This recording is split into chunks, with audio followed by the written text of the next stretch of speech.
तो guys Konoha में Naruto team 7 को कांग्रेचुलेट कर रहा होता है। उन्होंने लैंड ऑफ वाटर में जो मिशन किया ना, उसमें उन्होंने वॉर को रोकने में बहुत ही ज्यादा इंपॉर्टेंट रोल प्ले किया है। चोज़ुरो ऑलरेडी नारुतो को पूरी स्टोरी बता चुका था। फिर कतासुके भी बोरुतो से इम्प्रेस था क्योंकि बोरुतो ने वॉर को रोकने के लिए अपनी जान तक सैक्रिफाइस करने का डिसीजन ले लिया था। इससे कोनोहा की रेपुटेशन इम्प्रूव हुई है। फिर शिकामारु एक्सप्लेन करता है कि फुनातो क्लैन की पावर काफी ज्यादा कम हो गई है। अब किरिगाकुरे उनके मूवमेंट पर कड़ी नजर रख रहे हैं। मतलब फुनातो अब पहले की तरह फ्रीली ऑपरेट नहीं कर सकते। गोकाई और कोबुना की मदर फुनामोशी की ग्रेव पर जाते हैं। गोकाई प्रॉमिस करता है कि मैं कोबुना को ऐसा स्ट्रॉन्ग बनाऊंगा कि फुनामोशी को भी उस पर प्राउड फील होगा। कोबुना भी स्ट्रॉन्ग बनना चाहता था, लेकिन सिर्फ रिवेंज के लिए नहीं, वो सबको प्रोटेक्ट भी करना चाहता है। फिर जीपी की अभी भी इशारे की डेथ से काफी ज्यादा परेशान था। वहीं अराओमी और जीपी की दोनों प्रिजन में है। वॉर की वजह से उन्हें पनिशमेंट फेस करनी पड़ रही है। बोरुतो सबसे ज्यादा इंपॉर्टेंट क्वेश्चन भी पूछता है कि इकाडा का क्या हुआ। नारुतो बताता है कि चोज़ुरो ने इकाडा का नाम स्पेशली मेंशन नहीं किया है। बोरुतो को टेंशन हो जाता है ये सुन करके। फिर नारुतो और शिकामारु स्पेकुलेट कर रहे होते हैं कि इकाडा फुनातो का इंपॉर्टेंट कमांडर है, इसलिए पॉसिबिलिटी है कि उसके अगेंस्ट भी चार्जेस लग सकते हैं। तो बोरुतो तुरंत चोज़ुरो से कांटेक्ट करना चाहता था। वो कंफर्म करना चाहता है कि इकाडा के साथ एक्चुअली क्या होने वाला है। फिर कवाकी को पनिशमेंट से कोई प्रॉब्लम नहीं है। उसके अकॉर्डिंग इकाडा कमांडर था, इसलिए पनिशमेंट मिलना नॉर्मल चीज है। लेकिन बोरुतो को ये चीज अच्छा नहीं लगता। वो बोलता है कि इकाडा ने ही वॉर को रोका है। अगर उसे पनिश किया गया तो फुनातो सपोर्टर्स को फिर से गुस्सा आ सकता है। वॉर दोबारा भी चालू हो गया तो क्या करोगे। खैर कवाकी बोरुतो को याद दिलाता है कि अराओमी ने चाक्रा कैनन को बोरुतो और इकाडा दोनों पर एम किया था, इसलिए कवाकी को बोरुतो की थिंकिंग बहुत ही बचकानी लगती है। खैर दोनों के बीच लड़ाई होने लग जाता है। टॉपिक यही था कि भाई रिवेंज का साइकिल को रोके कैसे। बोरुतो मानता है कि ये हेट्रेड रोकना बहुत ही ज्यादा जरूरी है। कवाकी हालांकि मानता है कि कुछ लोगों को कॉन्सिक्वेंसेस फेस करने ही चाहिए, लेकिन कवाकी वहां से चला जाता है। रास्ते में उसकी मीटिंग होती है टीम 5 से। इवाबे कवाकी का मूड देख करके समझ जाता है कि तुम तो भाई जरूर बोरुतो से ही भिड़ करके आए हो के, लेकिन डेंकी सिचुएशन को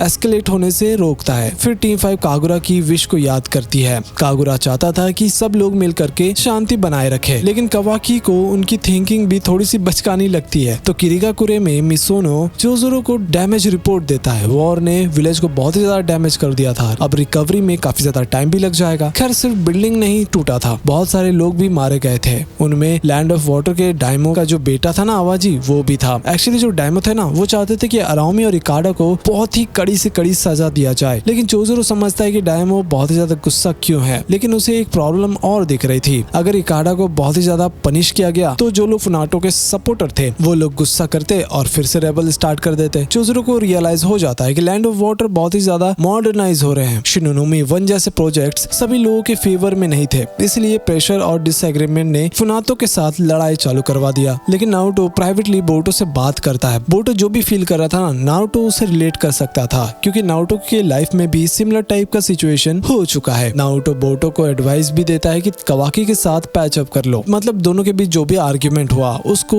सीरियसली मत लो। मिसकी भी कवाकी से बात करता है। मिसकी नोटिस करता है कि कवाकी के अंदर भी मिक्स्ड फीलिंग्स है। वो बोरुतो से आर्ग्यू करता है, लेकिन इसका मतलब ये नहीं कि वो बोरुतो से बात करना ही बंद कर देगा। मिसकी ने एक इंटरेस्टिंग चीज ऑब्जर्व की। बोरुतो ने कवाकी को चेंज किया है। प्रूफ देने की कोई जरूरत नहीं है। कवाकी के पास अराओमी को मारने की फुल चांस थी भाई, लेकिन उसने नहीं किया। मतलब बोरुतो की थिंकिंग कवाकी पर भी इफेक्ट डाल रही है। बुंटान और क्योहो कागुरा और हेबिचिको की ग्रेव पर जाते हैं। वो लोग याद करते हैं कि वॉर कैसे एंड हुई, लेकिन बुंटान अब किरिगाकुरे वापस जाएगी। लेकिन क्योहो डिसाइड करता है कि वो विलेज में रुकेगा, क्योंकि वो विलेज को प्रोटेक्ट करना चाहता है। क्योहो बुंटान से पूछता है कि शिजुमा का क्या करोगी। बुंटान बोलती है कि उसे अभी भी शिजुमा के लिए बहुत ही ज्यादा नफरत है, लेकिन वो रिवेंज नहीं चाहती। हालांकि वो चाहती है कि वो शिजुमा को पकड़े और उसे उसके क्राइम्स के लिए पनिशमेंट भी दिया जाए। बुंटान फिर क्योहो से कहती है कि कागुरा और हेबिचिको की ग्रेव पर ध्यान रखना। फिर शिकामारु नारुतो को बताता है कि चोज़ुरो ने इकाडा के लिए क्या सोचा है। उसका डिसीजन आ चुका है। नारुतो बोरुतो को बताना चाहता था, लेकिन चोज़ुरो इकाडा को